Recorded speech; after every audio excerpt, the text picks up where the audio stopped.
তো এটা হচ্ছে নতুন ক্র্যাঙ্ক, এটা ইঞ্জিনে আমরা ফিটিং করব, আর পুরনোটা ওই পিছনে রয়েছে দেখছেন। তো এই পরিস্থিতিতে আসতে আমাদের একটু সময় লেগেছে, মানে এই যেহেতু এই ক্র্যাঙ্কের জায়গাটা ক্ষয়ে গিয়েছিল আর হাউজিংয়ের জায়গাও ক্ষয়ে গিয়েছিল, তাই এই বুশটা আমরা কিন্তু লেদে কাজ করে এনেছি, সেটা আগের ভিডিওতে দেখেছেন অবশ্যই। তো এই হচ্ছে লেদে আমরা কাটছি, এখান থেকে নিয়ে আমরা ইঞ্জিনে ফিটিং করব। এটা অবশ্য আগের ভিডিওর পার্ট, সেটা আমি এখানটায় একটু হালকা জুড়ে দিয়েছি, এতে আপনার বুঝতে সুবিধা হবে। ওই জন্যে আমরা এর পরবর্তীতে হাউজিংটাকে কেটে নিয়ে তারপরে ফিটিং করেছি, করার পরে আমরা ফিটিং করব ইঞ্জিনে। এই দেখেন কমপ্লিট হয়ে গেছে। তা চলুন এবার আমরা ইঞ্জিনে ফিটিং করতে শুরু করি। এই দেখুন কমপ্লিট। ট্যাঙ্কটাকে এবার এখানে দিয়ে দেবো, না হলে ডাইরেক্ট প্রেসার পড়বে। এইভাবে যদি সেটিং করি, এখানে মারলে অতটা অসুবিধা হবে না, কিন্তু এইখানটায় সাপোর্টটা পাবে। আর এই কাপড়টাকে ভিতরে জড়িয়ে দিতে হবে যাতে ক্র্যাঙ্কটা স্পট না পড়ে। ব্যাস থাকলো। এবং এই বিয়ারিংটা নতুন বিয়ারিং, এই দেখেন এই সাইজ লেখা রয়েছে 63-14 লেখা রয়েছে। তো আমরা বিয়ারিংটাকে ফিটিং করে দিই, একটু মোবিল দিয়ে নিই আমরা। তো এর আগের ভিডিওতে আমরা বুশের জায়গাটা মানে রিটার্নারের জায়গাটা ঠিক করে এনেছি, ভিডিওটা দেখুন তাহলে অনেক কিছু জানতে পারবেন। তো যারা দেখেননি, উপরে আমি লিংক দিয়ে দিচ্ছি, এটাতে ক্লিক করুন, ভিডিওটা চলে আসবে, আপনাদের খুব ভালো লাগবে। আর তা না হলে ভিডিও শেষেও পেয়ে যাবেন, ওখানে টাচ করবেন, চালু হয়ে যাবে। মনে আছে চলে গেছে। এবার এই সাইডেরটা দিতে হবে। তো এবার আমরা এই বিয়ারিংটাকে ফিটিং করব। এটা যেহেতু নতুন বিয়ারিং আছে, এটাকে ফিটিং করে দেবো। আপনি যদি আমার ফেসবুক পেজে না এসে থাকেন, তাহলে এই ভিডিওর নিচে ডেসক্রিপশন বক্সে আমার ফেসবুক পেজের লিঙ্কটা দিয়ে দিচ্ছি, এখানে টাচ করুন আর আমার পেজে আসুন। এখানেও আমি নতুনত্ব ভিডিও আপলোড করছি, আর এই সমস্ত নতুনত্ব ভিডিও পেতে আমার পেজটিকে ফলো করুন। এটা এইভাবে থাকবে।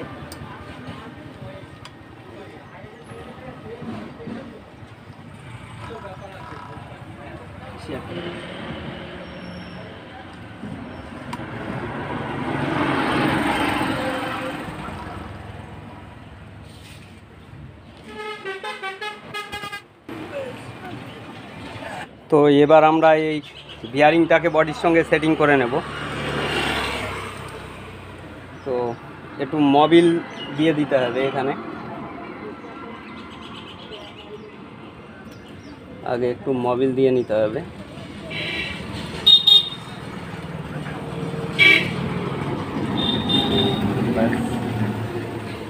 এবার বিয়ারিংয়ের উপরে একটু মোবিল দিয়ে নেব আমরা।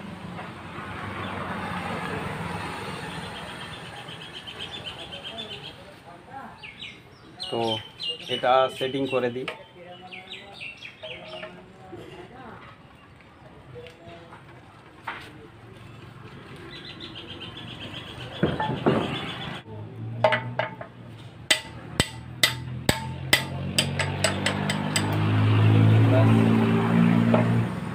তো এবার হাউজিংটাকে আমরা ফিটিং করে নেব।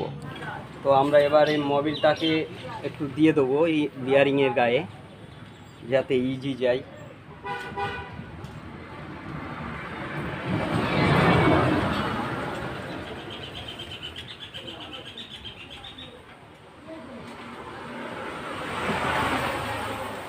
এরপরে হাউজিংয়ের ভিতরে আর বুশের উপরে একটু মোবিল দিয়ে দিতে হবে। ব্যাস, যে জায়গাটায় বুশটা থাকবে সেখানে একটু দিয়ে দিই।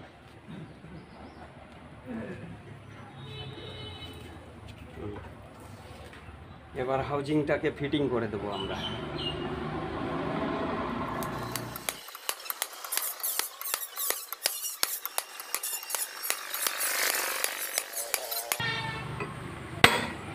দেখে আর একটু যায় নাকি, না যাবে না,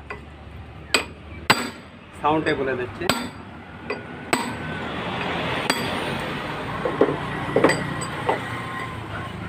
তো দেখুন সুন্দর ফিটিং হয়েছে, কোনো অসুবিধা নেই, দারুণ দারুণ ফিটিং হয়েছে।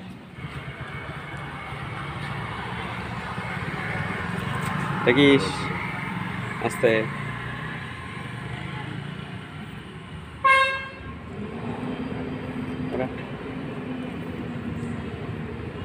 থাক। এবার আমরা এই বিয়ারিং গার্ড প্লেট এটাকে লাগিয়ে দেবো। এটা এখানে থাকে, এই যে এটা এখানে থাকবে।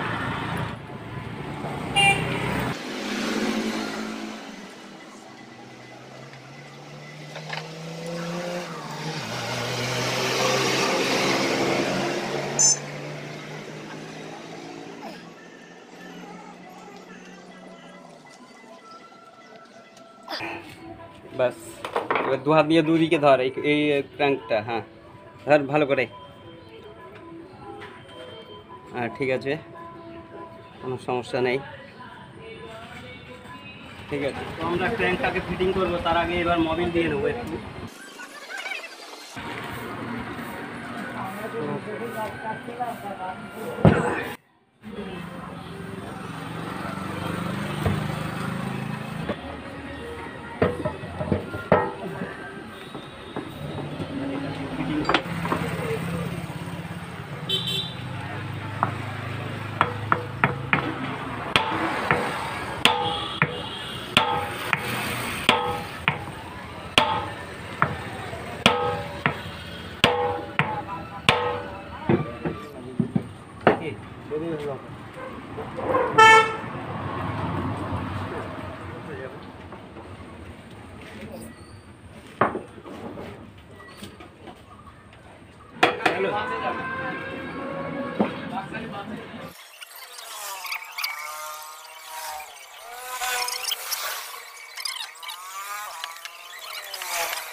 সময় ধরছি তো, সময় ধরছি।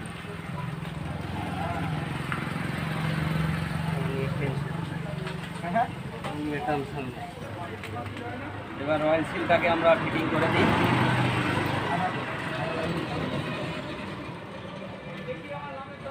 এটা 50-80 বার।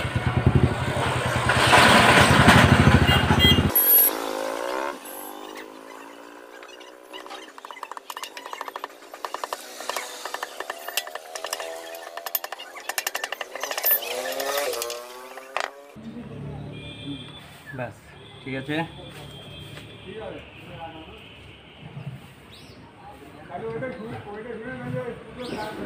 বেশ